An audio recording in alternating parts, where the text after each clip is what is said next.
Mamá, me caso mañana. Vendí la casa al contado. Tu coche también se fue. Busca otro sitio donde vivir. Adiós. Esa fue la llamada de mi hijo Darnell. Durante 30 años, mis manos construyeron coches en una fábrica de Detroit para construir su futuro. Ahora, él ha demolido las mías. Me llamo Cynthia. Tengo 72 años y mi historia está grabada en la palma de mis manos. Durante más de 30 de esos años, estas manos ensamblaron automóviles Ford en la línea de producción aquí mismo, en Detroit. Conocen la sensación del acero frío en invierno y el dolor constante y profundo de la remachadora. Estas son las manos que trabajaron doble turno, ignorando las protestas de sus propios nudillos hinchados, todo para criar a mi Darnell. Se convirtió en mi único hijo, en mi mundo entero, especialmente después de que el Señor llamara a su padre, James, a casa demasiado pronto. Esta casita de ladrillo en el lado oeste, con sus sólidos cimientos de los que James estaba tan orgulloso, este viejo y silencioso Buick en el garaje, son mucho más que una propiedad en escritura. Son el testamento, la prueba tangible de cada gota de sudor que alguna vez corrió por mi frente. Cada oración susurrada que alguna vez salió de mis labios. Cada sacrificio que hice para forjar una vida para mi hijo. Esta noche es domingo, y mi cocina es un santuario de aromas familiares. El rico y sabroso aroma del pollo frito chisporroteando en la sartén de hierro fundido, un sonido tan reconfortante como un himno, se mezcla con la dulce y cálida promesa del pan de maíz dorándose en el horno. Este es mi ritual dominical, una ofrenda semanal de amor que preparo con la silenciosa y persistente esperanza de que Darnell pase por aquí. Sé que ahora está muy ocupado, pero la esperanza de una madre es tenaz. Desde la ventana de la cocina, observo cómo los primeros copos gruesos de nieve de diciembre comienzan su lento y perezoso descenso, espolvoreando la oscura calle bajo el halo de la farola. Es una vista apacible y dulce. Me transporta al pasado. Casi puedo imaginar a Darnell de niño, de no más de 7 años, entrando por esa misma puerta trasera, con las mejillas rojas y alegres por el frío de Michigan. Dejaba huellas de nieve derretida en el linóleo, y yo solo sonreía y las limpiaba, feliz de tenerlo en casa. Su risa llenaba ese pequeño espacio, rebotando en las mismas paredes que han absorbido toda una vida de alegrías y tristezas. Esta cocina siempre fue el verdadero corazón de nuestro hogar.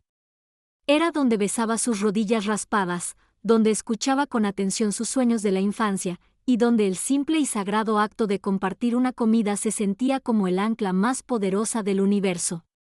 Los recuerdos son tan reales, tan cálidos, que se sienten más presentes que el silencio de la casa. Ahora mi mano, casi por voluntad propia, se posa sobre el cuero desgastado de nuestra Biblia familiar. Reposa sobre la encimera de la cocina, testigo silencioso de todo. Las páginas son suaves como la tela, con los bordes deshilachados tras toda una vida de manos que buscan guía. Se abre en un pasaje que conozco de memoria, el Salmo 23. Mis ojos recorren las palabras, pero mi mente se remonta a 2008. Esa crisis no solo salió en las noticias. Afectó a nuestras calles, a nuestros vecinos. Golpeó a Detroit como un golpe físico. El aire estaba cargado de un miedo silencioso y colectivo. Darnell estaba a punto de empezar la universidad, y yo solo podía pensar en él comenzando su vida adulta atado a una deuda estudiantil que podría ahogar a un hombre incluso antes de aprender a nadar. Así que hice lo que hace una madre. Me puse mi abrigo, fui al banco y retiré hasta el último centavo de mi plan 401k. La seguridad que había construido durante 3 décadas en la cadena de montaje, los ahorros para mi vejez, los cedí sin pensarlo 2 veces. Recuerdo la mirada vacilante del cajero, pero sentí una profunda paz. Mi futuro parecía incierto, pero el suyo ahora estaba asegurado. No fue una elección. Fue una inversión en su alma. Siempre he creído que se siembran buenas semillas, se confía en la cosecha. El Señor es mi pastor, nada me faltará. Susurro las palabras, pero un pequeño y frío nudo de inquietud se me aprieta en el estómago. Un frío que no tiene nada que ver con el invierno de afuera. Ha pasado una semana entera. Una semana entera sin una sola llamada. Ni un solo mensaje. Ese no es mi Darnell. Como si la preocupación lo hubiera llamado, suena el teléfono. Su agudo y repentino estridente rompe el silencio de la cocina. Mi corazón da un vuelco de esperanza. Es él. Debe ser él. Me apresuro a acercarme a la pared, con una sonrisa ya floreciente en el rostro, lista para contarle lo del pollo, lista para escuchar su voz. Descuelgo el auricular. Hola, mamá. Me caso mañana. La voz es suya, pero el tono no es el adecuado. Es monótono, frío, eficiente. El tono de un desconocido. La sorpresa es tan repentina que me deja sin aliento antes de poder formular una sola pregunta. ¿Quién? ¿Dónde? ¿Por qué? El resto de las palabras se suceden como puñaladas precisas e implacables. Vendí la casa al contado. Tu coche también se ha ido. Busca otro sitio donde vivir. Adiós. Un clic, y luego el zumbido largo y hueco del tono de llamada.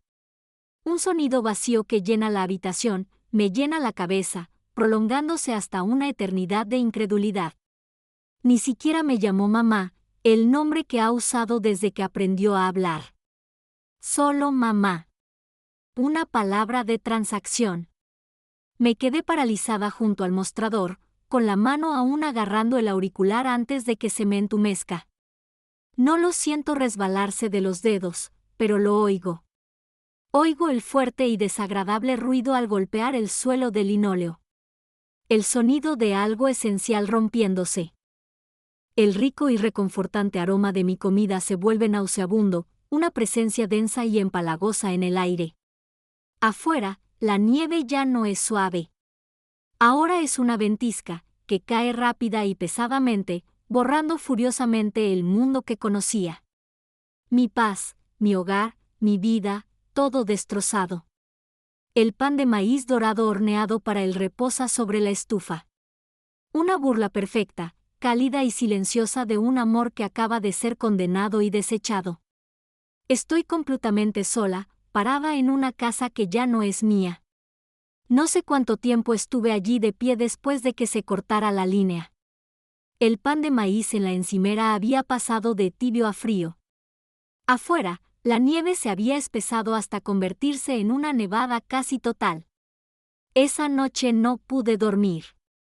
Simplemente me senté en el viejo sillón de James, observando cómo las sombras en la sala crecían y cambiaban hasta que la luz grisácea de la mañana se filtró por las ventanas. El día siguiente, el de su boda, no empezó con una llamada telefónica, sino con un golpe fuerte e impaciente en mi puerta. No era Darnell. Era un hombre con un traje barato y arrugado, con una carpeta en la mano y un aire de fastidio distante. No se presentó con su nombre, solo con su título. Ayuda con la mudanza, anunció, pasando junto a mí hacia el vestíbulo. Me ofreció un papel, una fotocopia. Vi mi firma al pie, temblorosa pero clara. Era un poder notarial, un documento que había firmado hacía años, justo en la mesa de mi cocina, después de que Darnell me explicara que era solo por precaución. Por si te enfermas, mamá, había dicho con voz preocupada. Para poder pagar tus facturas y ocuparme de todo. Nunca lo supe. Nunca dijo que la letra pequeña que había pasado por alto incluía el poder de vender mi casa, mi coche, mi vida entera. Había firmado ese papel justo después de orar por su futuro. Y ahora mi fe, mi confianza, se había convertido en el arma misma para desmantelar mi vida. Sin decir una palabra más, el hombre comenzó su trabajo. Recorrió mi casa, mi espacio sagrado, con la fría eficiencia de un subastador. Tenía un rollo de pegatinas de colores brillantes y empezó a pegarlas en mis pertenencias. Vender, murmuraba, etiquetando la vieja lámpara que James y yo compramos en nuestro aniversario. Tira, decía, señalando el sofá desgastado pero cómodo. Cogió la fotografía enmarcada de mi boda de la repisa de la chimenea, la de James y yo, tan jóvenes y llenos de esperanza. La miró con total indiferencia. Nadie compra estas cosas viejas, murmuró, y observé, paralizada, cómo la tiraba a una gran caja de cartón que había etiquetado como basura. Se me cortó la respiración. Estaba borrando mis recuerdos. Incluso entró en mi habitación, un lugar donde no tenía derecho a estar. Lo oí abrir el armario. Lo seguí, con los pies como plomo, justo a tiempo para verlo sacar los vestidos que usaba para ir a la iglesia todos los domingos. Mis mejores vestidos, los que guardaba para alabar al Señor. Los hizo un paquete sin cuidado y los metió en una bolsa de basura negra. Tu hijo dijo que ya no los necesitarías, dijo, sin siquiera mirarme. No solo estaba vaciando una casa. Me estaba borrando metódica y brutalmente de mi propia historia. En medio de esta violación, mi teléfono vibró en el bolsillo, una notificación. Un amigo de mi congregación me había etiquetado en una publicación. Me costó abrirla, con las manos temblorosas. Era una foto de la página de redes sociales de Chantel. Ella y Darnell, radiantes, de pie frente a una enorme y opulenta casa nueva en Bloomfield Hills, un mundo aparte de mi humilde barrio de Detroit. Se abrazaron, con las copas de champán alzadas, y el mensaje, se me quedó grabado en la mente, comenzando una nueva etapa. Qué suerte que Darnell por fin haya podido lidiar con su antigua carga para que podamos seguir adelante. Nos hemos liberado de las cargas de nuestra nueva vida. Eso era yo, una vieja carga con la que lidiar. Debajo de la foto, llovían docenas de comentarios. Felicidades. Me alegro mucho por los dos. ¡Qué casa tan preciosa! Cada uno era como una aguja que me atravesaba el corazón. El hombre del traje me esperaba en la puerta. Me ofreció una pequeña bolsa de lona con algunas mudas de ropa que consideraba tan inútiles que me las podía dejar, y mi Biblia. Su hijo ya pagó por adelantado una semana en el Sunsetting de la avenida Woodward, dijo con voz monótona. Después, estará solo. No esperó respuesta. Simplemente se hizo a un lado, sostuvo la puerta abierta y me observó mientras salía. Luego la cerró tras de mí, y oí el clic metálico definitivo de una nueva cerradura al encajar. Me quedé allí, en mi porche, bajo el gélido viento de Detroit. Miré la casa que había construido durante toda mi vida. Un hogar lleno de los fantasmas de la risa y el amor. Ahora, una fortaleza sellada, propiedad de un desconocido. La puerta del garaje estaba abierta, y el espacio donde debería haber estado mi viejo Buick estaba vacío y oscuro. No lloré. No podía. Solo sentía una frialdad más profunda que el aire invernal, un frío glacial que parecía congelarme el alma. Era el frío de la traición absoluta. Bajé la mirada hacia mis manos, hacia los nudillos hinchados y la piel áspera y callosa. Eran las manos que le habían cambiado los pañales, cocinado sus comidas, abrazado fuerte cuando le tenía miedo a la oscuridad. Ahora estaban vacías. Todo lo que había construido, cada sacrificio que había hecho, lo había vendido mi propio hijo a un precio muy bajo y rápido. Todo para financiar una nueva vida en la que no había espacio para mí. Mi nuevo mundo tenía un nombre, el Sunsetting. Era un edificio largo y bajo que se alzaba junto al rugido incesante de la avenida Woodward. Mi habitación, la número 114, olía a humo rancio de cigarrillo y al penetrante aroma químico de la lejía industrial. Una combinación que se me pegaba a la garganta. Este era mi nuevo hogar. Una fina colcha de poliéster con una sola quemadura de cigarrillo oscura cerca de la esquina. Una lámpara con la pantalla torcida. Un televisor atornillado a la pared que nunca encendía. Este era el mundo que mi hijo había elegido para mí. Una habitación anónima en una calle transitada donde coches y camiones pasaban a toda velocidad. Sus faros iluminaban mi pared con fugaces y fantasmales patrones. Ninguno lo sabía. Ninguno podía imaginar que, dentro de esa habitación oscura y olvidada, una mujer de 72 años acababa de ser borrada por su propio hijo. Durante los 2 primeros días, no me moví. Me senté en el borde del colchón rígido, con las manos apoyadas en las rodillas, y miré fijamente la pared opuesta. Era de un amarillo pálido y enfermizo, y una red de grietas se extendía por ella como una telaraña. Seguí su recorrido con la mirada. Seguí cada giro, cada fractura. Era como mirar el mapa de mi propio corazón. No lloré. Las lágrimas estaban ahí. Podía sentirlas. Un bloque de dolor congelado se alojó en lo profundo de mi pecho, demasiado pesado para descongelarse. El zumbido constante del tráfico afuera se convirtió en una especie de ruido blanco. Una barrera entre mí y un mundo al que ya no pertenezco. Al anochecer del tercer día, llamaron a la puerta. No fue un golpe brusco ni impaciente como el del hombre del traje. Fue un golpe rápido e indiferente. Abrí y me encontré con un adolescente con un polo de marca, un repartidor. Me ofreció una caja de cartón plana y grasienta, una pizza fría. Dentro, en una servilleta arrugada, una sola palabra garabateada de Darnell.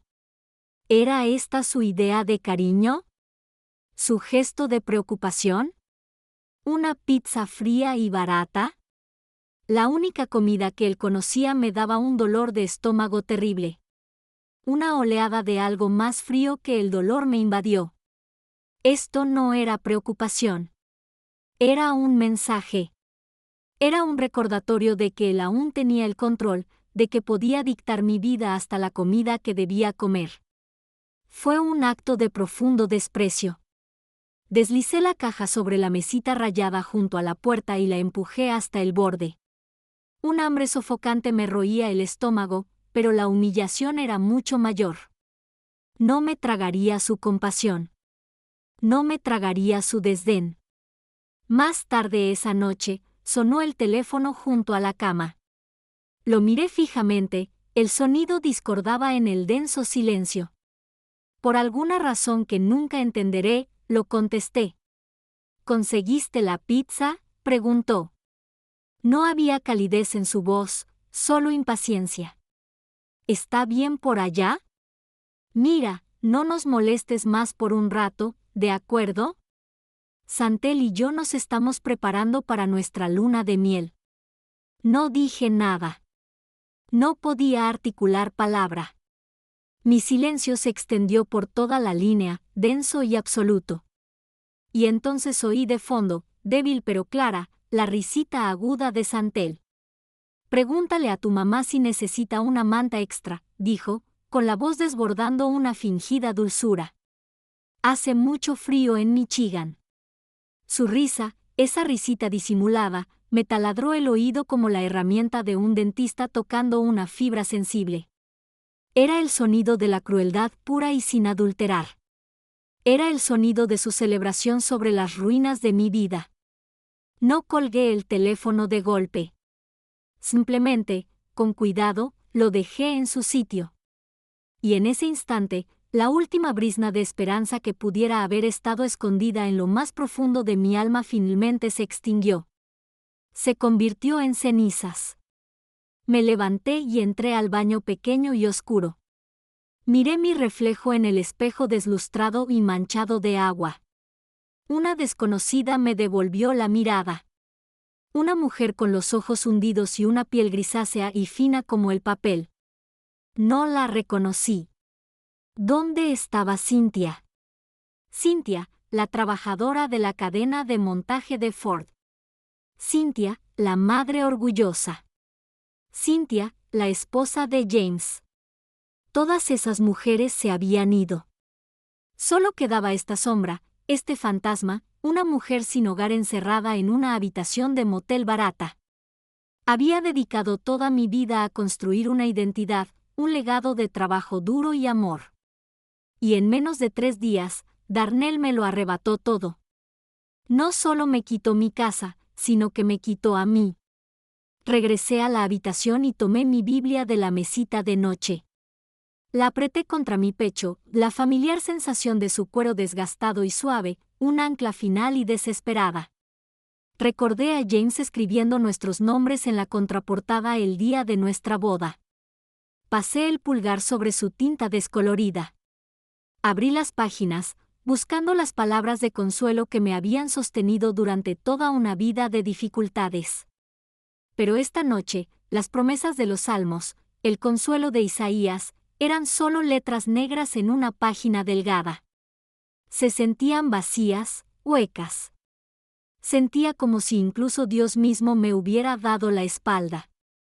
Lentamente, con deliberación, cerré el libro. El silencio que siguió fue diferente. Ahora era más denso, más sofocante que el ruido incesante de los coches en la avenida Woodward. Era el silencio de una tumba. Durante 4 días interminables, existí entre las 4 paredes de aquella habitación de motel. El tiempo perdió todo sentido. El mundo se redujo a la geografía de la pared agrietada, el persistente y empalagoso olor a lejía y el incesante e indiferente rugido del tráfico en la avenida Woodward. Pero al 5.º día, mientras estaba de pie junto a la ventana, observando pasar el mundo gris y descolorido, algo atravesó la niebla de mi desesperación. Abajo, en el estacionamiento azotado por el viento, vi una escena. Un joven, con el rostro desencajado por la ira, le gritaba a una anciana. Su voz era un ladrido agudo y feo, y gesticulaba con las manos de forma desenfrenada. Entonces le arrebató el bolso del hombro. Ella se tambaleó hacia atrás, no con un grito, sino con una mirada de incredulidad silenciosa y atónita. Y vi sus ojos. En ese fugaz instante, al otro lado del estacionamiento, vi una mirada que conocía íntimamente. Era un reflejo de mi propia alma de tan solo unos días antes. La conmoción, la confusión, el profundo y doloroso dolor de ser violada por alguien en quien deberías haber podido confiar. Y en ese instante, el glaciar de dolor en mi pecho no solo se quebró. Explotó. Pero no se derritió en lágrimas de tristeza ni autocompasión. Se hizo añicos en 1.000.000 de fragmentos de rabia fría, clara y silenciosa. Un fuego, bajo y constante, y ferozmente ardiente, se encendió en la boca de mi estómago. Mi dolor ya no era solo mío. Esta no era una tragedia singular y privada que debía soportar en silencio.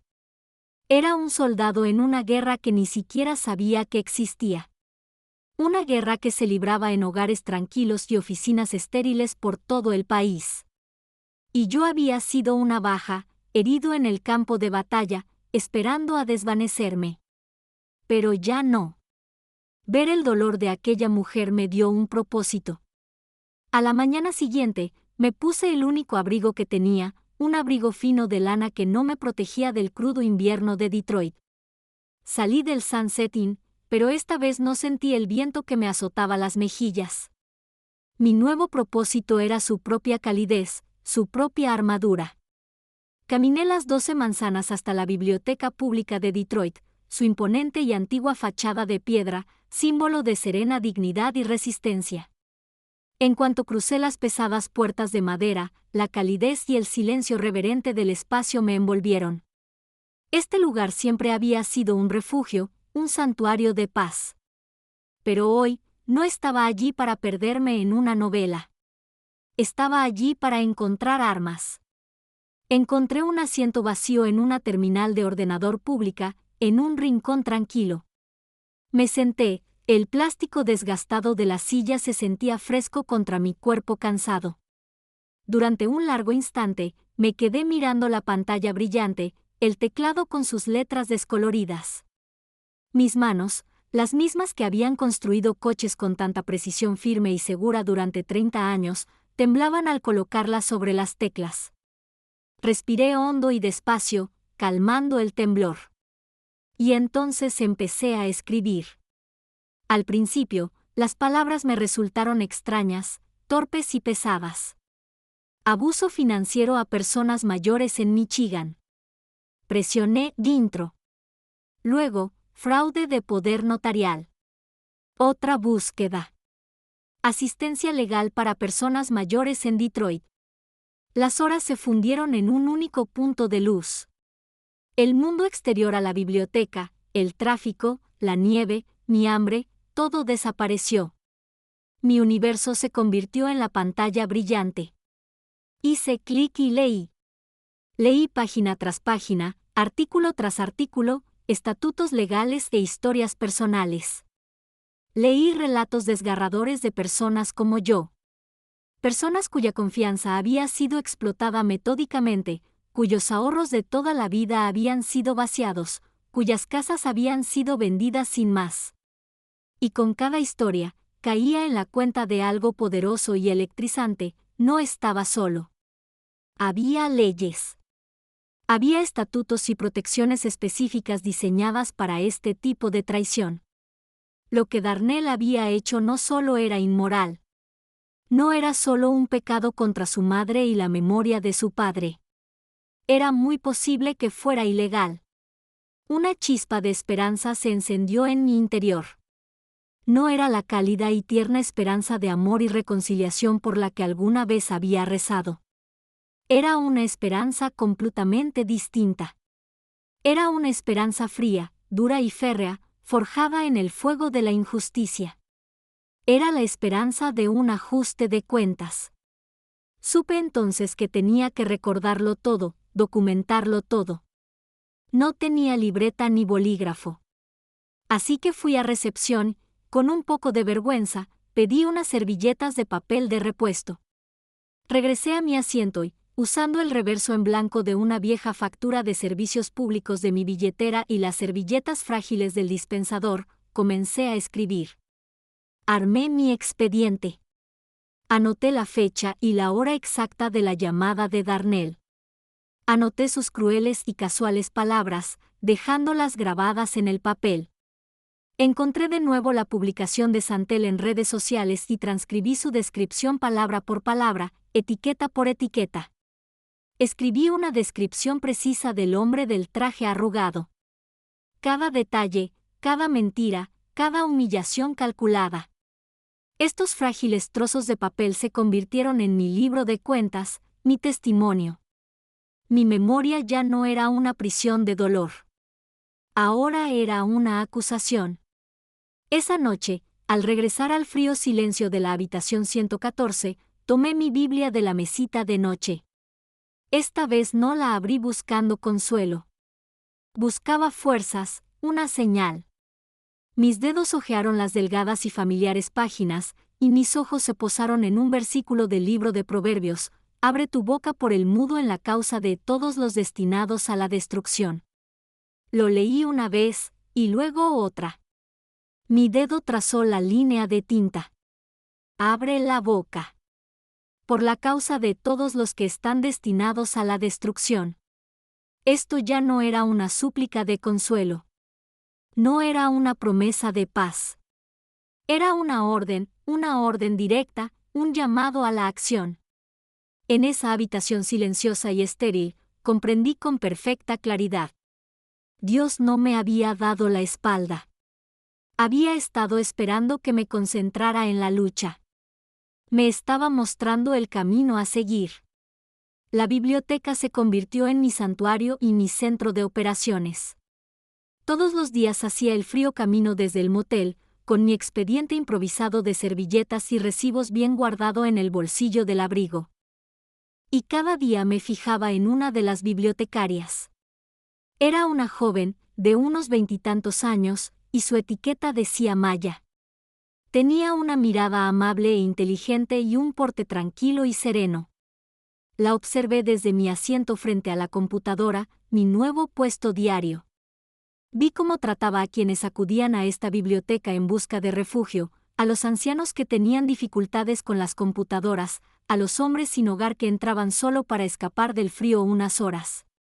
La vi guiar pacientemente la mano temblorosa de un anciano sobre el ratón, con su voz suave y suave. La vi llevar un vaso de agua, sin que nadie se lo pidiera, a una mujer que parecía agotada y a punto de llorar. Nunca los miró con lástima ni con fastidio. No los veía como una carga. Los veía como personas. Había respeto en su mirada, una bondad profunda y duradera, tan inusual que parecía un milagro. Sabía con una certeza que se me había grabado en la sangre que si iba a intentar contactarla, tenía que ser a ella. Pero tenía que tener cuidado. Solo tenía una oportunidad y no podía permitirme equivocarme. Esperé hasta el final del día, cuando la biblioteca empezaba a vaciarse y el silencio se cernía sobre la cavernosa sala. Me armé de valor, con el corazón latiendo un poco más rápido, y me acerqué a su escritorio. Fingí buscar un libro y pregunté por la sección de historia. Respondió a mis preguntas con la misma paciencia y gracia que había observado. Luego, cuando estaba a punto de dedicarse a otra tarea, me incliné un poco más. Bajé la voz lo justo para que solo ella pudiera oírme. También estoy investigando cómo proteger el legado de alguien, dije. Elegí la palabra con cuidado, poniendo un ligero énfasis deliberado en ella. Legado, la palabra para todo lo que me habían robado. Maya dejó de hacer lo que estaba haciendo. Me miró y su sonrisa educada y profesional se desvaneció. Sus ojos inteligentes se encontraron con los míos y, durante un largo instante, me sostuvo la mirada. Vi un destello de algo en ellos, un despertar de comprensión que iba más allá de mi simple pregunta. Ella me vio. De verdad me vio. Un legado, dijo, con una voz ahora más suave, más personal. A veces, un legado necesita un protector muy fuerte. Hizo una pausa, buscando la mía con la mirada, sobre todo cuando quienes recibieron la confianza demuestran ser poco fiables. Se me cortó la respiración. Era un mensaje en clave, una confirmación. En ese instante, se forjó un puente de entendimiento entre nosotros. Ella no necesitaba saber los detalles de mi historia. No necesitaba saber nada de Darnell, ni de la casa, ni del poder notarial. Reconoció mi lucha. Reconoció mi dolor. Maya echó un vistazo a la biblioteca casi vacía y garabateó algo rápidamente en un pequeño trozo de papel cuadrado. Lo dobló 2 veces y lo deslizó discretamente por la madera pulida del mostrador hacia mí. Su mano rozó la mía por un instante. Esto no es un libro, dijo en voz baja, pero podría ayudarte a escribir un nuevo capítulo. Mis dedos se cerraron sobre el pequeño y preciado trozo de papel. No lo abrí de inmediato. Solo la miré, con la garganta llena de una emoción que no podía identificar. Las palabras me parecieron baratas, insuficientes. ¿Cómo agradecerle a alguien que te devuelva un trocito de tu dignidad? Simplemente asentí lenta y deliberadamente, vertiendo toda mi gratitud en ese gesto. Ella asintió, con una pequeña sonrisa triste en los labios. Era un pacto silencioso, una promesa intercambiada entre 2 mujeres, una anciana, una joven, una negra, una latina. Una alianza forjada en una biblioteca silenciosa. Ella había validado mi lucha. Había confirmado que no estaba loco, que esta batalla era real y justa. Caminé de regreso al motel esa noche, agarrando el papel doblado en la mano como si fuera mi posesión más valiosa. De vuelta en la habitación fría y anónima, bajo la tenue luz de la única lámpara, finalmente lo desdoblé.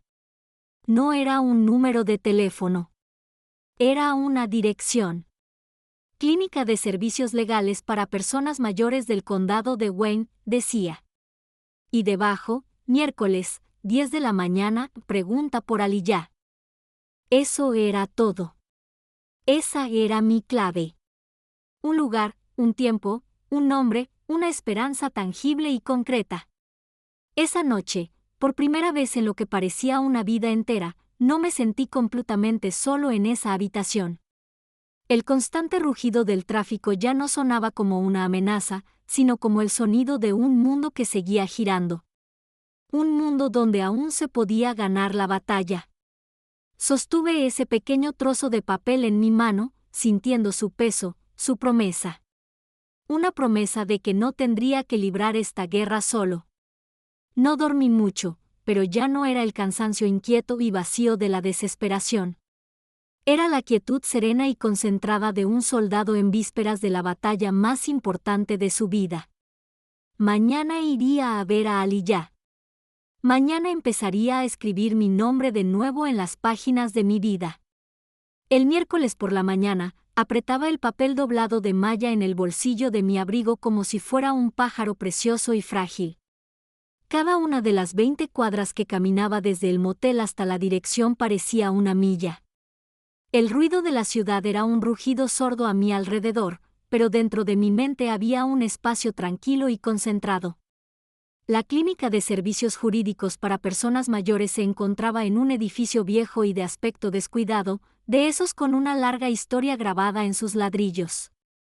Por un instante, de pie en la acera, me invadió una oleada de dudas. ¿Y si esto era un callejón sin salida? ¿Y si no podían ayudarme? Pero aparté ese pensamiento, enderecé la espalda y crucé la puerta. El contraste fue inmediato. Dentro, la oficina era luminosa, limpia y meticulosamente organizada. Rebosaba una silenciosa y vibrante sensación de propósito. Una joven con gafas de montura gruesa y una sonrisa radiante y enérgica levantó la vista desde la recepción. ¿En qué puedo ayudarle? Estoy aquí para ver a Aliyah, dije, con la voz apenas un susurro. Me llamo Cynthia Vance. Su sonrisa se ensanchó. Por supuesto, señora Vance. Soy Aliyah. Pase, por favor. Rodeó el mostrador y me ofreció la mano. Su apretón fue firme, seguro y cálido. Era la primera vez en lo que parecía una eternidad que alguien me tocaba con respeto. La primera vez que alguien me miró a los ojos y me trató no como un problema a resolver, sino como una persona con personalidad. Me hizo enderezar un poco más la espalda. Me condujo a una pequeña oficina privada y cerró la puerta tras nosotros. Por favor, siéntese, dijo, con una voz que era una mezcla perfecta de profesionalidad y amabilidad. Maya, de la biblioteca, me llamó. Dijo que quizás pasaría por aquí. Puede contarme todo, desde el principio. Tómese su tiempo.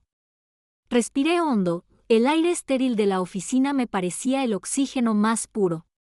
Metí la mano en el bolsillo del abrigo y saqué mi expediente judicial, la colección de servilletas arrugadas y recibos donde había documentado la demolición de mi vida. Las extendí cuidadosamente sobre la superficie pulida de su escritorio. El papel endeble parecía tan frágil, tan insignificante ante el peso de mi historia. Y entonces comencé a hablar. No lo conté con lágrimas. No lo conté con voz temblorosa. Ya había pasado el tiempo para eso.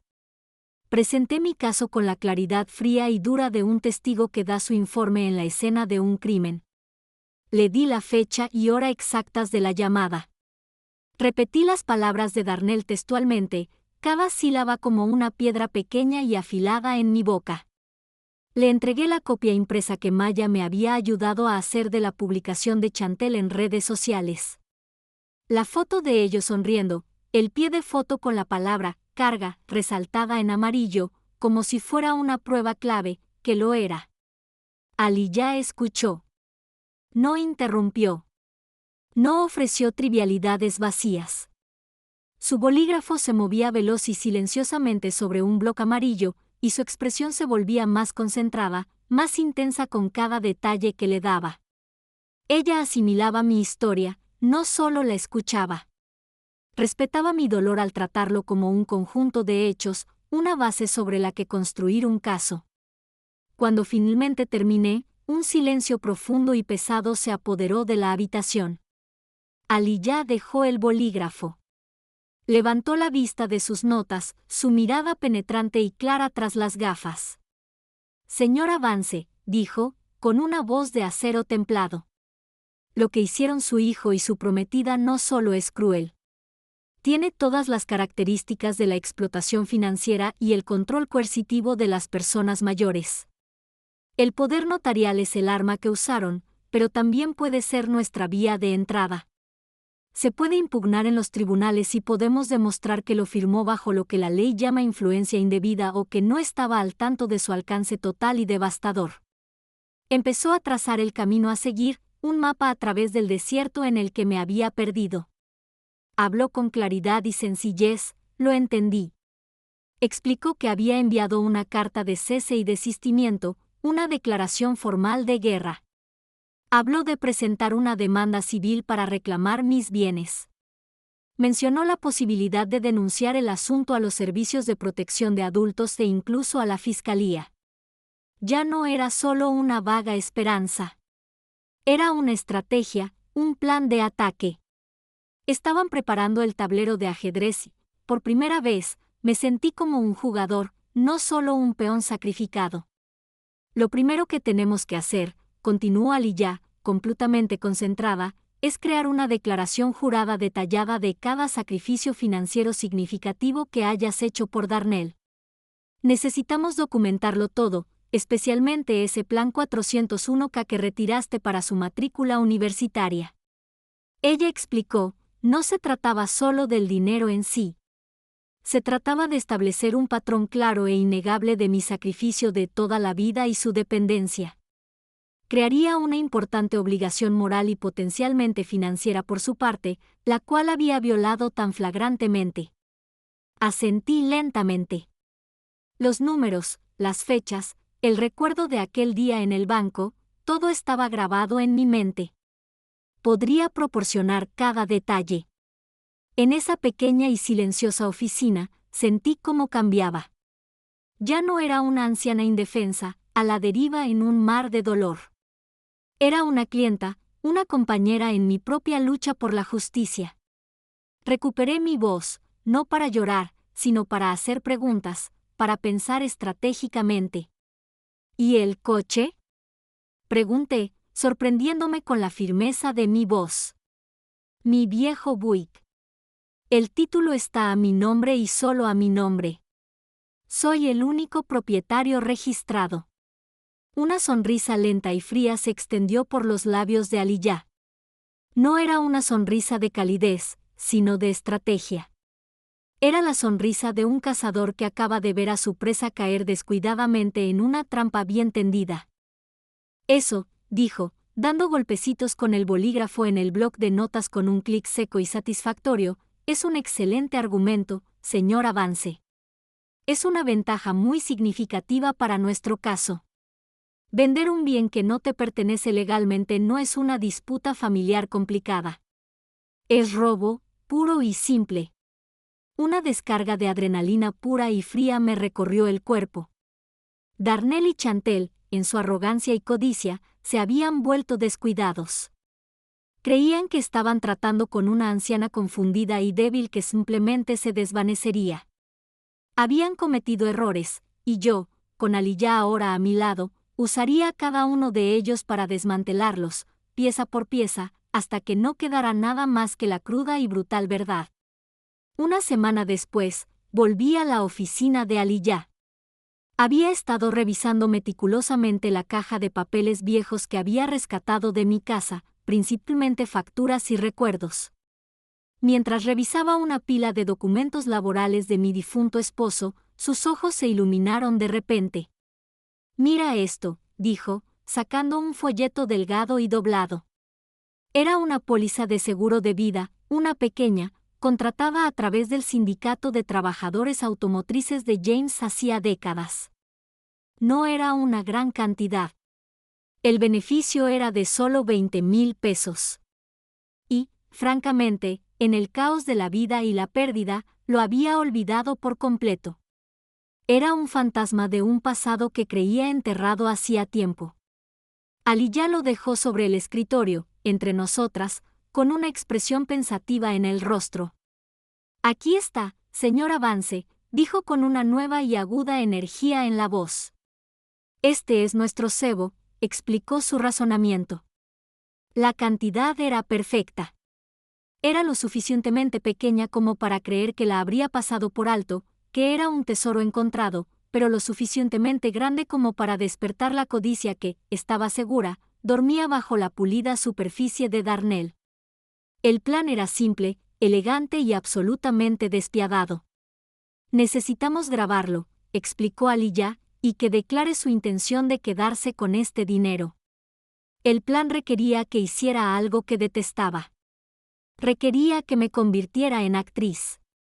Tenía que llamar a Darnell e interpretar a una anciana confundida e indefensa, la misma persona que él creía que era. Tenía que sonar frágil, perdida y completamente dependiente de la guía de su sabio hijo. Lo ensayamos en su oficina.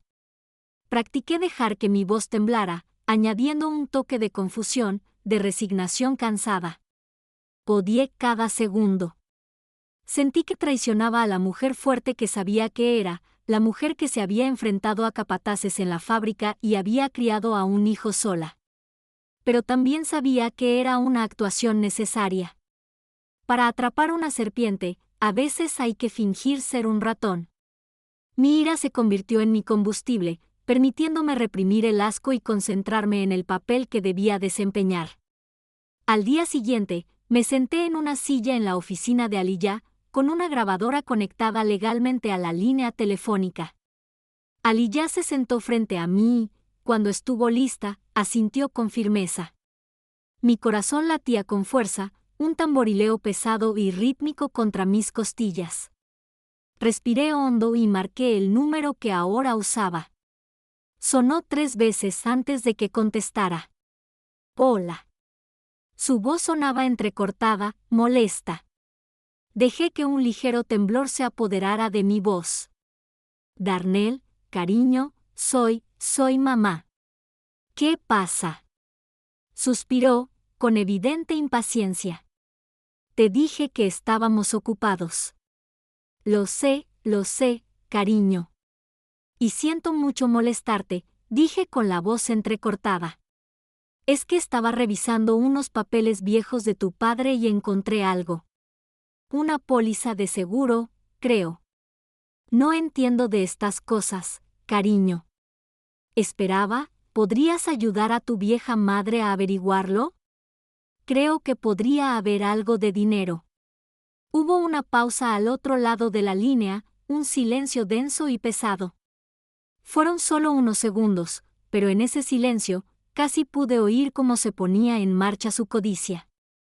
Pude imaginar cómo sus ojos se abrían de par en par, cómo cambiaba de postura. Cuando por fin habló, su voz se transformó. El enfado había desaparecido, reemplazado por una dulzura espesa y melosa, más nauseabunda que su ira. ¿Una póliza de seguro, mamá? Claro. Claro que puedo ayudarte con eso. Su voz destilaba falsa preocupación. No te preocupes por nada. Entrégame ese papeleo y yo me encargo de todo. No deberías tener que preocuparte por eso. Deja que tu hijo se encargue. Este era el momento, el que Aliyah me había preparado. Le di un toque de ingenua confusión a mi voz. Ay, gracias, cariño. ¿Pero a dónde irá el dinero? Ya ni siquiera tengo cuenta bancaria. Oh, no te preocupes por eso, dijo rápidamente. Casi demasiado rápido. Lo guardaré a buen recaudo. Lo pondré en una cuenta especial para ti, a mi nombre, por supuesto, para que sea más fácil de administrar, ¿sabes? Añadió, con una voz que resumaba falsa sinceridad. Así podré usarlo para cuidarte más adelante. Cerré los ojos. De acuerdo, Darnell, susurré. De acuerdo, cariño. Gracias. Colgué el teléfono, me temblaba la mano, pero no de miedo ni debilidad. Temblaba con la fuerza de mi victoria. Miré a Aliyah desde el otro lado del escritorio. Asentía lentamente, con una sonrisa fría y triunfante en los labios. Lo tenemos, dijo, con un susurro bajo y satisfecho. Acaba de admitir, en una grabación legal, que pretendía desviar tus activos a su cuenta personal. Nos acaba de tender una trampa. Darnell creía estar manipulando a una anciana confundida. No tenía ni idea de que solo era un pez codicioso y arrogante que se lanzaba a por un cebo preparado con tanta perfección y paciencia. La trampa acababa de cerrarse. El escenario estaba listo. Ali ya había organizado la reunión en la sala de conferencias de su oficina con un pretexto simple y atractivo, que yo firmara los documentos finales para que Darnell pudiera reclamar el dinero del seguro de vida. Llegaron puntuales, una pareja poderosa, lista para su primer plano. Darnell entró con un aire seguro y posesivo, la arrogancia que solo nace de creerse intocable. Y a su lado, aferrada a su brazo, estaba Santel. Llevaba un vestido de diseñador nuevo y vibrante, un corte de seda cara que parecía burlarse de la seriedad y la dignidad del bufete. No me cabía duda de que lo había comprado con el dinero manchado de sangre de mi casa. Se sentaron en las cómodas sillas frente a Aliyah y a mí, irradiando un aire de petulante condescendencia. Nos miraron, a mí, como si fuéramos funcionarios menores, y ellos fueran la realeza concediéndonos el gran honor de su presencia. Permanecí en silencio, como una estatua de calma, con las manos cuidadosamente entrelazadas sobre el regazo. Ya no era una víctima. Era un público esperando a que se levantara el telón para el acto final. Aliyah comenzó la reunión con un tono de una serenidad desarmante. Gracias a ambos por venir hoy, dijo, con una voz tan suave como la caoba pulida de la mesa. Antes de pasar al desembolso de la póliza de seguro, hay algunos asuntos pendientes con respecto al poder notarial que utilizó el señor Vance. Solo necesitamos aclararlos para nuestros registros. Deslizó una sola hoja de papel sobre la mesa. Era el extracto bancario que mostraba el retiro de todo mi 401k, la suma total del trabajo de mi vida. Este documento demuestra que la señora Vance sacrificó su completa seguridad financiera, toda su jubilación, por su educación universitaria, señor Vance. Moralmente, y como argumentaremos legalmente, esto establece una deuda significativa de cuidado que usted tiene con ella. Una deuda que claramente no se tuvo en cuenta cuando la dejó sin hogar. Darnell simplemente resopló, un sonido breve y desagradable de puro desdén. Eso es historia antigua, dijo, agitando la mano con desdén, como si quisiera espantar un mosquito molesto. Su crueldad despreocupada era impresionante. Entonces hablemos del presente, dijo Aliyah, y su voz perdió al instante toda su calidez. Se volvió fría y cortante como un trozo de hielo. Deslizó una segunda hoja de papel sobre la mesa. Era la impresión a color de la publicación de Chantel en redes sociales, la foto de sus caras sonrientes, un contrapunto grotesco a las palabras de abajo. Aliyah golpeó el pie de foto con un dedo impecablemente cuidado. Les presento a la señora Vance. Es la vieja carga de la que tanto se alegraban de liberarse, ¿verdad, señora Williams? El rostro perfectamente maquillado de Chantel palideció, una máscara de porcelana quebradiza que se quebró bajo la presión. Su sonrisa se congeló y luego se desmoronó por completo. Yo. ¿Eso no? No quise decir, tartamudeó, incapaz de formar una frase coherente. Darnell la miró con furia, con la mirada prometiendo una retribución posterior. Y esto, dijo Aliyah en un tono peligrosamente bajo mientras colocaba un pequeño y ordenado fajo de papeles sobre la mesa. Mis servilletas, mis recibos, todo perfectamente fotocopiado y ordenado en una exposición formal. Este es el registro personal de la señora Vance, un registro contemporáneo que documenta cada acto de abuso emocional y financiero al que la han sometido desde que comenzó esta terrible experiencia. La confianza petulante empezó a desvanecerse visiblemente del rostro de Darnell. La arrogancia de sus hombros se desinfló como si le hubieran quitado un tapón. Su mirada se dirigía frenéticamente de los papeles a Aliyah, y luego a mí, el observador silencioso. Empezaba a comprender que no se trataba de una simple firma. Era una emboscada. Y por último, dijo Aliyah, bajando la voz y volviéndola hacia mi hijo, con la mirada clavada en su silla, sobre la póliza de seguro de $20,000. Hizo una pausa, experta en el manejo del tiempo, dejando que el silencio en la habitación se alargara hasta volverse tenso y vibrar de tensión. Tenemos una grabación de su llamada telefónica con la señora Vance la semana pasada, en la que usted declaró explícitamente su intención de desviar esos fondos a su cuenta bancaria personal. En el estado de Michigan, esa es la definición clásica de fraude electrónico. Aliyah se inclinó y presionó un pequeño botón en una discreta grabadora digital ubicada en el centro del escritorio. Y entonces su propia voz, empalagosa y melosa, llenó la habitación. Un eco obsceno de su propio engaño. No te preocupes por nada, mamá.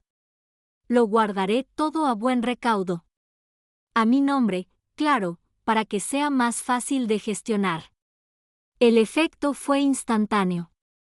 Fue como si una bomba hubiera detonado en la silenciosa sala de conferencias. Santel dejó escapar un pequeño jadeo de horror, llevándose la mano a la boca. Miró a su marido como si fuera un monstruo que acababa de ver por primera vez. El rostro de Darnell se tornó de un blanco tiza, exangüe. Tenía la boca abierta, los ojos desorbitados por el terror puro y primario de haber sido atrapado de forma tan completa, tan absoluta. La presa de su serenidad se rompió. Empezaron a entrar en pánico, un frenético y desagradable caos de negaciones y recriminaciones. Esto es culpa tuya, le susurró. Tus gustos caros. Ella replicó con voz estridente por el pánico. Me dijiste que no le importaba. Me mentiste. Su hermosa y exitosa fachada se hizo añicos allí mismo, sobre la costosa alfombra de la oficina de Aliyah, revelando el núcleo corrupto y egoísta que se escondía debajo. Y durante todo aquello, permanecí completamente inmóvil. Los vi desmoronarse. Dejé que su caos me invadiera sin tocarme el alma. Esperé hasta que sus frenéticos susurros y acusaciones finalmente se calmaron, hasta que el único sonido en la habitación fue su respiración agitada y desesperada. Entonces me incliné ligeramente hacia adelante en la silla. Miré directamente a Darnell, al rostro del chico al que una vez amé con locura. El hombre al que ya no conocía. No alcé la voz. No hacía falta. Mis palabras fueron tranquilas, mesuradas y tan pesadas como el acero de la planta de River Rouge. Vendiste mi casa. Vendiste mi coche. Desechaste el recuerdo de tu padre. Creíste que eso me dejaba vacío. Hice una pausa, dejándole ver la absoluta ausencia de miedo, de dolor, de cualquier cosa menos resolución en mis ojos. Pero te equivocabas. No estoy vacía. Soy una mujer Ford. Pasé 30 años en una cadena de montaje y sé exactamente cómo desmontar algo, pieza por pieza, hasta que no quede nada más que el maldito chasis. Lo que sucedió en la oficina de Aliyah no fue una negociación. Fue un desmantelamiento. Fue una rendición. Ante una montaña de pruebas irrefutables, los registros financieros condenatorios, la humillación pública de la publicación en redes sociales y la nítida grabación de su propia voz conspirando para robarme, Darnell no tenía más opción que hacer.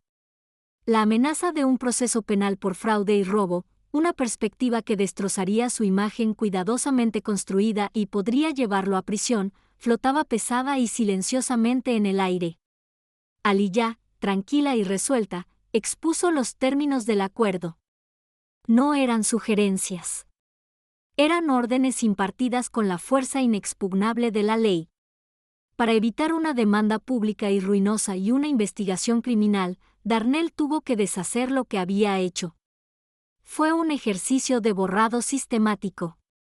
Se vio obligado a poner a la venta de inmediato la flamante casa en Bloomfield Hills, el ostentoso y vistoso trofeo que había comprado con las ganancias de mi trabajo.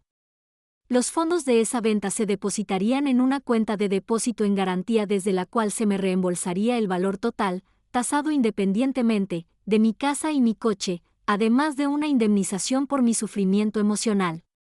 El castigo fue una forma de justicia perfecta y poética. El símbolo mismo de la nueva vida que había robado era ahora el precio que debía pagar por su libertad. Tuvo que derribar la casa de sus sueños para pagar la que había destruido con tanta indiferencia. Pero eso fue solo la retribución económica. El verdadero veredicto llegó después. En nuestra última reunión, donde se firmaron los documentos del acuerdo, Aliyah le entregó un último documento. Era una copia de mi Nuevo Testamento, notariado y legalmente vinculante. En él, me había asegurado de que mis últimos deseos fueran una declaración inquebrantable. Darnell y Chantel no solo fueron desheredados. Sus nombres fueron borrados por completo de mi vida. No les dejé nada, ni $1, ni una fotografía, ni un solo recuerdo sentimental. Fue como si nunca hubieran existido en mi historia. La totalidad de mi patrimonio, incluyendo los fondos recuperados, se depositaría en un fideicomiso recién creado. Aliyah leyó el nombre en voz alta, con voz clara y firme en la sala silenciosa y atónita, la Fundación Cynthia Vance para la Justicia de los Adultos Mayores. Mi legado no sería una suma de dinero que un niño desagradecido malgastaría. Sería un escudo para los vulnerables, un arma para los indefensos, un recurso para otros padres, otros abuelos que se encontraban en el mismo valle oscuro que yo había atravesado. Mi dolor se transformaría en protección para otros.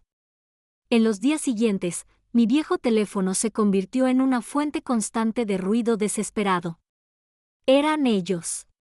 Darnell llamaba, con la voz cargada de lágrimas, suplicando perdón, diciéndome que había cometido un terrible error, que me amaba. Una hora después, Chantel me llamó, con una voz desesperada y aguda, rogándome que lo reconsiderara, diciendo que harían cualquier cosa, absolutamente cualquier cosa. Pero nunca contesté. Dejaba sonar el teléfono, escuchando su grito estridente e impotente hasta que saltaba el silencio del buzón de voz. Tras una semana de este vano comportamiento, entré en una tienda, compré un teléfono nuevo y sencillo, y me asignaron un nuevo número. Sus voces, antes capaces de destrozar mi mundo, ya no tenían poder sobre mí. Eran solo fantasmas que susurraban a un vacío que ya no podían alcanzar. Se habían esforzado tanto por hacerme invisible. Y ahora me tocaba a mí hacerlas desaparecer de mi vida. Mi silencio fue mi veredicto final y más contundente. Tomé una decisión clara y consciente. No volvería a mi casita de ladrillo en la zona oeste. Los recuerdos allí, antaño tan cálidos y preciados, estaban manchados por la amarga e indeleble mancha de la traición. Ya no era un santuario. Era la escena de un crimen. En cambio, comencé la deliberada y alegre tarea de reconstruir. Lo primero que hice fue entrar en un concesionario. El olor a llantas nuevas y tapicería limpia, un aroma a pura posibilidad. No quería recuperar mi viejo Buick. Sus fantasmas pesaban demasiado. Quería algo nuevo, algo solo mío. Compré un sedán nuevo, confiable y cómodo, y lo pagué con un cheque de caja. Lo conduje yo mismo. La sensación del nuevo y suave volante bajo mis manos, una declaración de profunda independencia. Por primera vez en meses, estaba al mando de mi propia vida, y el camino que tenía por delante era mío. Mi siguiente parada fue un complejo de apartamentos para personas mayores tranquilo, limpio y seguro en una zona tranquila de la ciudad. Elegí un apartamento luminoso y espacioso en el segundo piso, con un pequeño balcón que daba a un jardín lleno de rosales. Era más pequeño que mi casa, pero se sentía inmensamente más grande. Me sentí libre. Pasé la semana siguiente desempacando y ordenando mis nuevos y modestos muebles. Cada pequeño gesto era un ritual para recuperar mi vida, enchufar una lámpara nueva y llenar la habitación con una luz cálida y constante, tender la cama con sábanas limpias y almidonadas que yo misma había elegido, llenar la cocina, limpia y luminosa, con mi propia comida. Cada acción, por pequeña que fuera, era una silenciosa y poderosa afirmación de mi propia autonomía. Lo único que traje de esa vida vieja y rota fue mi Biblia familiar. No la guardé en una caja. No la escondí en un cajón. Lo coloqué en la mesita junto a mi nuevo sillón favorito. Ya no era solo un libro de consuelo ni una llamada a la acción. Era un monumento, un testamento. Era un recordatorio no de la traición que había sufrido, sino de la increíble e inesperada fuerza que había descubierto en mi hora más oscura. Era la prueba de que había caminado por el valle de la sombra de la muerte, sin temer mal alguno. Aprendí a través del fuego y el dolor a ser mi propio pastor. Y mi copa, una vez vacía y rota, comenzaba a sentirse llena de nuevo. Mi vida ha encontrado un nuevo ritmo. Es un ritmo tranquilo y constante, propio de mi propia creación, tocado con un tambor de resiliencia. Cada martes por la mañana, ya no me siento junto a un teléfono en silencio, prisionera de la esperanza, esperando una llamada que nunca llegará, una llamada que ya no quiero. En cambio, me subo a mi coche, el que me compré, sintiendo el peso de las llaves en la mano, y conduzco hasta el salón comunitario de mi antigua iglesia. No voy a un servicio religioso, no en el sentido tradicional. Voy a dirigir una reunión, la reunión semanal de apoyo de la Fundación Cynthia Vance para la Justicia de los Ancianos. La habitación en sí es sencilla. Un círculo de sillas plegables de metal desgastado, una cafetera de café fuerte preparándose en un rincón, llenando el aire con un aroma cálido y acogedor. Pero esta habitación se ha convertido en el espacio más sagrado que he conocido. Me siento en ese círculo con otros hombres y mujeres, personas con historias que reflejan los dolorosos contornos de la mía. Escucho a un maestro jubilado cuyo hijo lo convenció de ceder sus cheques de pensión para una inversión imperdible que desapareció. Escucho a una viuda cuya nieta pidió en secreto una segunda hipoteca sobre su casa, ya pagada. Nos escuchamos sin juzgarnos. Compartimos nuestras historias no como relatos de dolor para generar compasión, sino como testimonios de supervivencia. Y entonces empezamos el verdadero trabajo. Nos ayudamos mutuamente a encontrar el camino hacia los servicios legales, tal como Aliyah y Maya me ayudaron. Compartimos la información que encontramos. Ofrecemos transporte a las citas. La unión nos fortalece. Esa sencilla habitación, una vez a la semana, se llena del sonido de voces silenciosas que recuperan su fuerza. La calidez de una empatía profunda y tácita, y la fuerza inquebrantable de una comunidad que se niega a ser destruida. Ya no soy una víctima. Miro mi vida ahora y veo a una superviviente. Sí, pero más que eso, veo a una guía. He tomado los fragmentos de mi propia experiencia y los he transformado no en un arma de venganza, sino en un mapa para otros que se encuentran perdidos en ese mismo bosque oscuro y aterrador. No cuento mi historia para insistir en el dolor. La cuento para ofrecer una estrategia clara y viable. Les hablo de la importancia crucial e innegociable de documentarlo todo, de convertir su dolor en un registro de hechos. Les hablo de cómo encontraron el coraje para romper el silencio y buscar ayuda, y de la necesidad fundamental de conocer sus derechos ante la ley. Los miro a los ojos, ojos que reflejan el mismo miedo y vergüenza profundos que una vez conocí también. Y les digo, con toda la convicción de mi alma, que sus historias importan, que sus voces tienen peso. He tomado el mayor dolor de mi vida y lo he transformado en mi mayor y más profundo propósito. Las semillas de esperanza que plantamos han empezado a crecer de maneras hermosas e inesperadas. Maya, la joven bibliotecaria de mirada amable que fue mi primera aliada silenciosa, se ha convertido en voluntaria habitual en nuestras reuniones. Aporta su portátil y su paciente experiencia, ayudando a nuestros miembros con la investigación en línea y la impresión de documentos legales.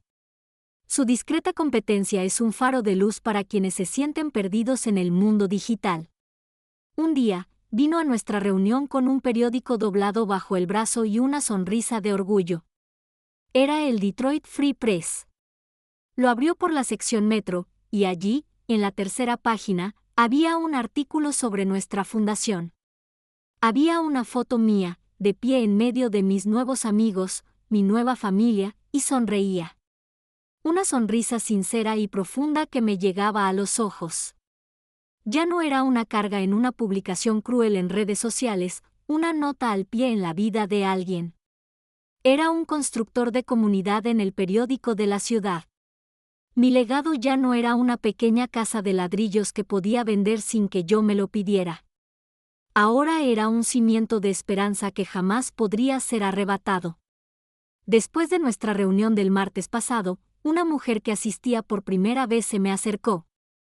Era una mujer pequeña y frágil, con los ojos aún rojos e hinchados por las lágrimas que probablemente había estado conteniendo durante meses. Me aferró la mano, temblando como un pájaro atrapado. No sé qué hacer, susurró, con la voz entrecortada por una desesperación que reconocí como la mía. Se lo llevó todo. Es que, no sé ni por dónde empezar. La miré, sus hombros encorvados y su mirada abatida, y en su rostro vi un reflejo perfecto de mí mismo, de todos esos meses atrás, en aquella fría y solitaria habitación de motel. El mismo miedo, la misma desesperanza, la misma sensación de estar completamente borrado. Tomé suavemente su mano temblorosa entre las mías, sujetándola con firmeza, dejándola sentir la fuerza que ahora poseía. Lo sé, dije con voz cálida, firme y segura. Conozco esa sensación mejor que nadie. La miré directamente a los ojos, deseando que viera la verdad, que sintiera la promesa en mis palabras. Pero ya has pasado por lo más difícil. Hoy te presentaste. Decidiste hablar. Empezaste a contraatacar. Le di un apretón tranquilizador en la mano. Siéntate. Te prepararé un café y te diré qué haremos a continuación. Mi vida ya no se define por lo que me arrebataron. Se define cada día por lo que he elegido construir desde los escombros. Intentaron borrar mi nombre, reducir toda una vida de amor y trabajo a una nota al pie de inconveniencia. Intentaron convertirme en una sombra, un fantasma para el olvido, pero fracasaron. Me llamo Cynthia Vance. Soy la autora de mi propia historia. Y sé que mi historia es solo una entre millones. Sé que cuando nos sentamos juntos así, las historias parecen fluir como un arroyo. Hoy he compartido mi corazón contigo. Y ahora, me honraría mucho escuchar un poco del tuyo. Ya sabes, un simple clic en un botón en la pantalla, un me gusta, una suscripción o compartir. Para muchos, puede parecer un gesto pequeño y pasajero, pero para mí y para todas las voces silenciosas que necesitan ser escuchadas, cada uno de esos clics es una pequeña luz en la oscuridad. Es una forma discreta de decir, te veo. Te escucho. Tu historia importa. Me recuerda que no somos invisibles. Un simple clic tuyo es una poderosa muestra de apoyo para mí, y es el motor que me permite seguir compartiendo estas historias. Después de que contaran mi historia, algo cambió en mí. Durante semanas, solo quería que alguien escuchara mi verdad. Y ahora que la has escuchado, me doy cuenta de que lo que más deseo es escuchar la tuya. Más abajo, en la sección de comentarios, me honraría mucho que compartieras un poco de tu historia. Cuéntame sobre alguna vez en la que te sentiste ignorado. Cuéntame sobre una pasión que otros podrían haber considerado absurda. O cuéntame sobre un momento en el que encontraste tu fuerza, incluso en la forma más pequeña y silenciosa. Los leeré. Los llevaré conmigo, porque tu historia importa. Por eso quisimos crear Gritty Ages, una comunidad donde podemos compartir estas historias que nacen de lo más profundo de nuestros corazones. Sé que tienen sus propias historias, cosas que a veces son difíciles de compartir, incluso con familiares y amigos. Estoy aquí para escuchar, para compartir sus alegrías y sus penas, porque todos tenemos derecho a ser respetados y escuchados. Y si no has enfrentado una tormenta como la mía, y rezo de verdad para que no, entonces, por favor, comparte algo de alegría. Cuéntame algo bueno que te haya pasado hoy. Por favor, compártelo conmigo. Será una poderosa fuente de fortaleza, que nos ayudará a mí y a todos los que vean este video a sanar y a encontrar fe y motivación en nuestras propias vidas. Sé que algunos de ustedes podrían estar viendo esto en su televisor ahora mismo. Si es así, no duden en buscar mi canal, Gritia Ges. Espero de verdad compartir estos sentimientos con ustedes. Construyamos una comunidad donde compartamos nuestras emociones más sinceras. Hagamos de este un lugar donde nos escuchemos mutuamente. Un lugar donde ninguna mujer tenga que sentir que su vida, sus luchas y sus victorias son invisibles. Gracias de nuevo por acompañarme. Significa mucho más de lo que crees. ¿Te gustaría compartir conmigo la primera de tus historias ahora mismo?